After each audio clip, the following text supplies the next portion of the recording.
Welcome back. It's wonderful to be recording mitzvah videos again.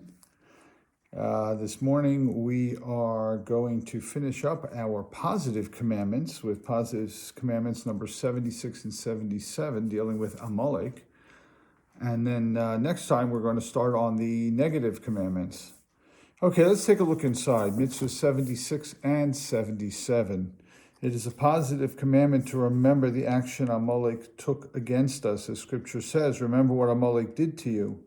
This means to remember orally in spoken words his evil deeds and ambush against us, so as to bestir our hearts to hate him. It applies everywhere and every time for both man and woman. Mitzvah 77 is a positive commandment to decimate the descendants of Amalek. As scripture says, you shall blot out the remembrance of Amalek. However, we do not know who are the people of Amalek until Elijah the prophet will come and inform us who they are. And then we will wipe out all remembrance of him from under the heaven.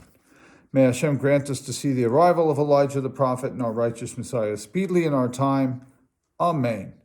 All the positive commandments in effect at the present time have been completed, their number being 77.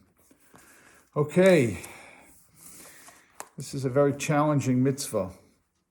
Basically, it's a mitzvah that calls upon us to commit genocide. When we say to wipe out Amalek, we mean man, woman, and child, and animals for that matter. So, first of all, let's remember what it is that Amalek did. Amalek attacked the Jewish people from the rear in effectively a terrorist action. They attacked the rear, the stragglers of the Jewish people on our way out from Egypt. When everybody was afraid of us, they jumped in and took us on, and in doing so, earned the generational hatred, the generational repulsion, and became our enemies going forward. Furthermore, our greatest enemy is Amalek. It's the only nation that we are still commanded to wipe out.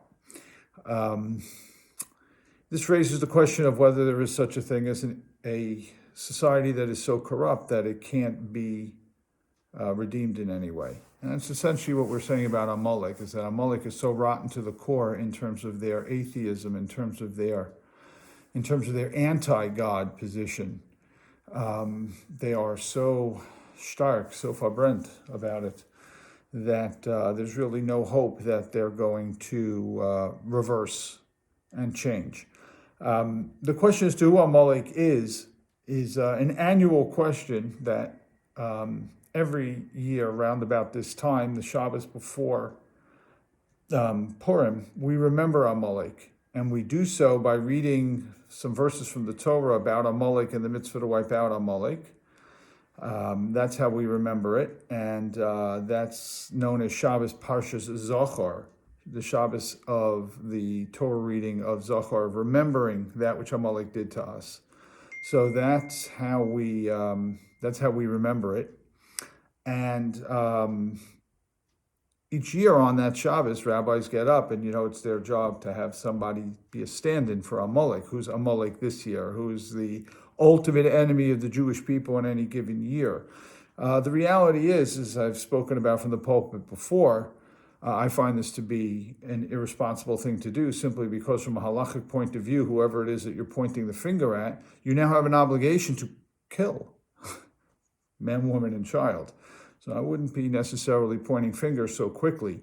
The idea that societies are irredeemable, that a certain society is irredeemable at this stage in history, is an idea that we generally don't adhere to. We believe that, in fact, people and societies are redeemable.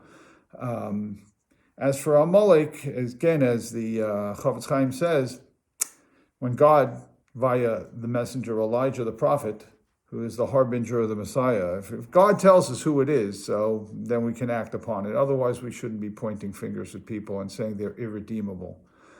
That's a terrible thing to say about anyone, and certainly about a group of people, and certainly when the implications are that those persons are now persons that we have a Torah responsibility to eliminate. Be careful with who we label and how we label them. Okay, next time we go back to mitzvah number 1, but not positive commandment number 1, negative commandments. And we will start out with the commandment not to eat the gid hanasha, not to eat the sinew of the thigh vein. We're back to ritual, simple, straight ritual. And we'll be doing a lot of that in the negative commandments. Okay, thanks for being with us. Bye.